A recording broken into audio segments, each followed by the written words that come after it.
Please introduce yourself. Hi, I'm Kevin Haynes. I'm from Plant City, Florida. I'm a Sikorsky field service rep for one of the biggest OEMs for helicopters. In fact, we invented the helicopter. We're proud of it. That's my day-to-day job. But in addition to that, Embry Riddle asked me to come be an instructor for the A&P courses here. I'm a certified flight instructor, A&P, plethora of other aviation-related credentials. And just as Dan was talking about, aviation has been a part of my life since I was a kid. And when I graduated high school, I said, yep, I'm done with school. And little did I know that I've been in school for the last 13 years since I graduated. I actually finished up my master's next month. At Embry Riddle? No, not at Embry Riddle, but okay. in aviation, an aviation science master's degree. Okay. So, even out here, the kind of stuff that we tell the students all the time is there's no good time to do it. If it's something that's important enough to you, you're going to make the time, and it's just going to get done. Yes, it's not going to be easy. Out here, for me, the reason that I like to teach is that, it's easy for a contractor to come out here, put in their, 10, 12 hours a day and go home and watch TV on AFN.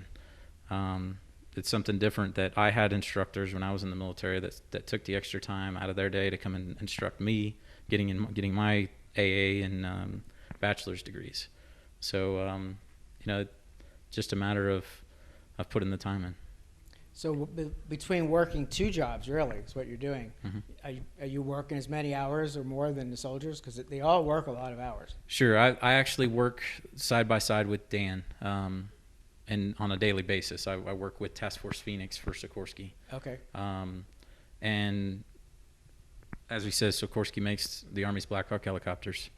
I'm a technician, instructor to the soldiers on a daily basis, but then when they see me in class, it's a totally different hat that you put on.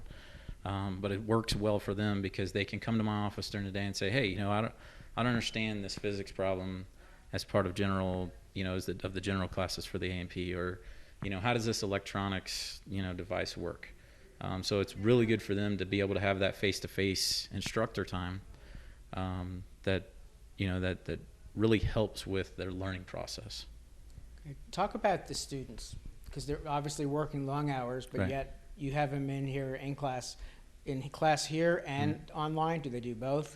Right. So the class is available here, and Diana can talk a little bit more about it, but the classes available here are two to three different types. They offer online classes, which is 100% online. Everything's done through the computer. They have a computer lab that you can do the classes. You take the class when you have time. The second type is a traditional sit in the classroom, spend your lecture time, go home and do your homework, take your tests here, just as you would if you were sitting in class at Embry Riddle. And then the type that I teach is a hybrid type, to where I come in, I teach them a lecture, give them the information so that they can ask questions and see the instructor, that sort of thing. But then all of their tests and exams and assignments are done and turned in online.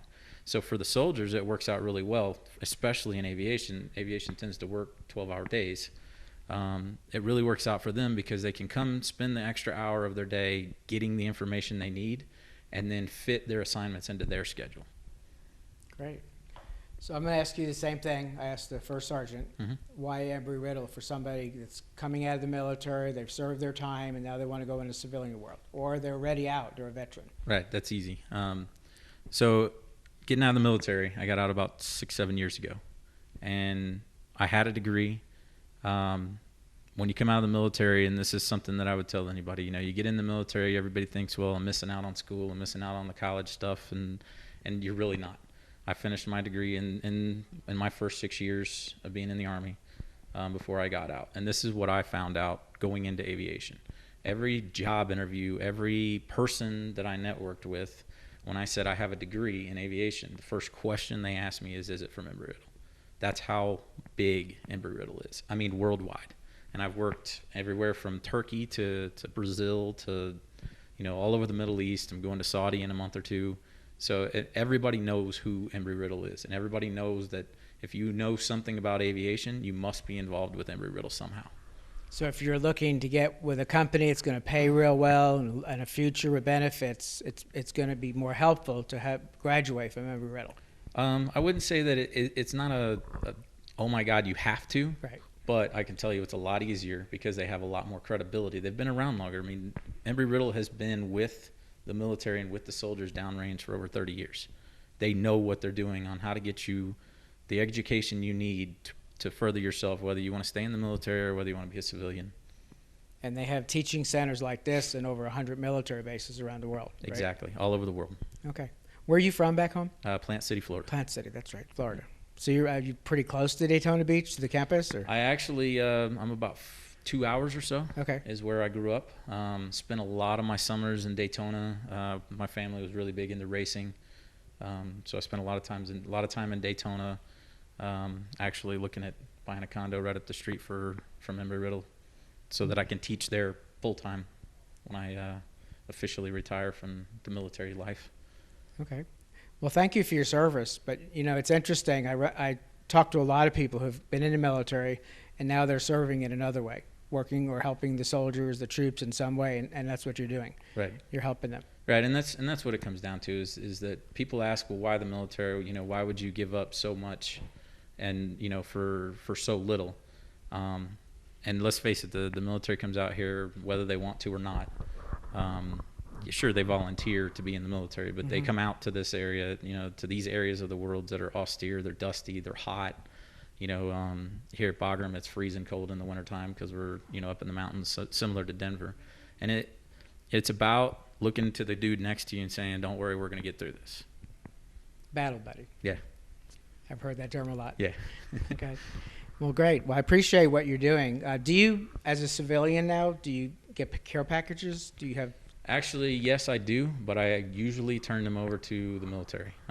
My wife does send me care packages, but I try to do my best to arrange for care packages for them as well. Sikorsky has done a lot with sending all kinds of product information, you know, T-shirts and hats and, you know, stickers as much as they can, because they know that, you know, the Black Hawk is by far a military helicopter, and they want these guys to know that the entire company is behind them. Yeah, most of the times in my 8 trips over here on the helicopters, it's mostly the Black Hawk. Right. It is definitely the workhorse of the military. Yeah, definitely. And they've been around for a long time, very dependable. Right. If you ask any aviator, they'll tell you how to, you know, it's by far utility-wise, you can use it for the most things, and, you know, it's well built. They're tough.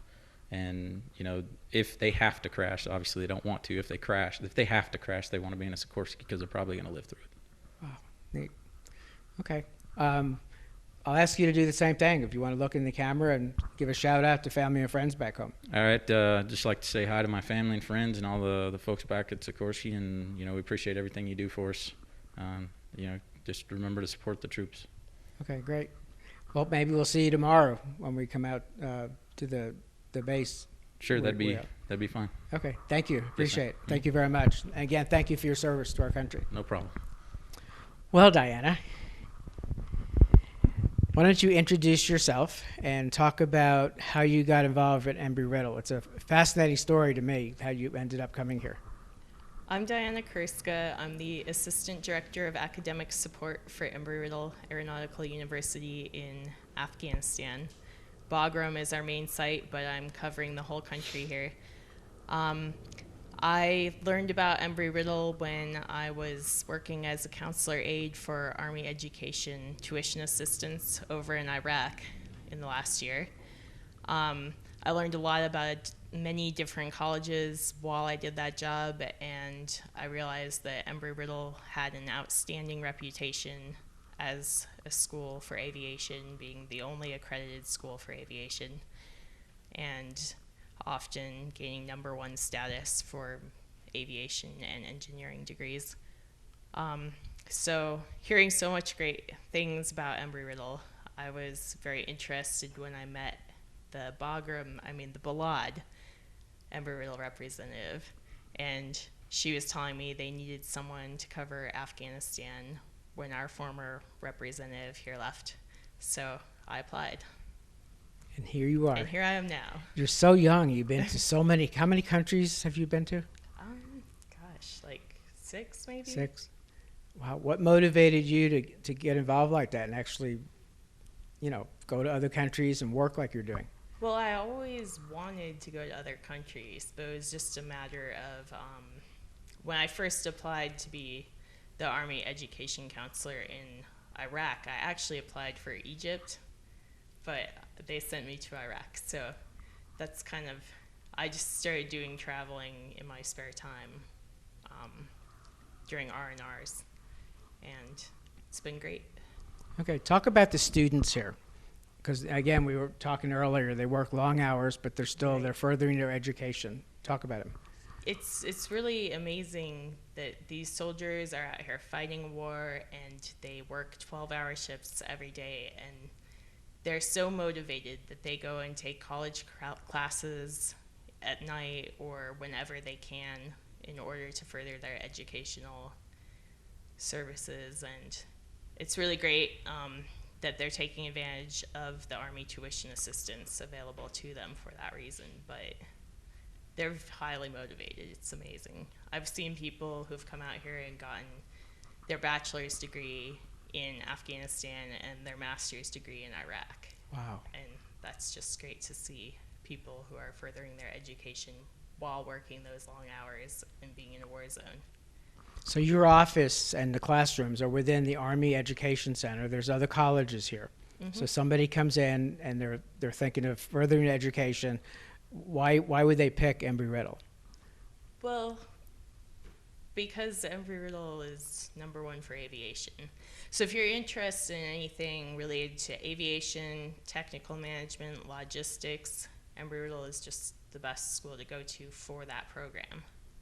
And being in military bases around the world. Worldwide. So wherever military personnel are watching right now and they're thinking about furthering their education, it would make sense to go to embryriddle.edu, right? Check it out. Okay. Now, we're going to go to your desk in a little while, right? And you're going to show us some of the programs, some of the degrees that people can get. Right. Okay, great. Do you get care packages too? Because you travel around. I don't know if you have people that support you back home or. Well, sometimes my family sends me some things here, but you know, the education center itself also happens to get care packages every now and again, or sometimes the soldiers and students will share things that they get because they're very nice like that. Okay. Would you like to give a shout out to family and friends back home before we head over to your office? Yeah, I'd just like to say hi to all my family and friends back home, and thank you for supporting everyone out here. And where is back home again? Oregon. Oregon. Eugene, Oregon. Eugene. Okay, great. Okay, well, let's head over to your office.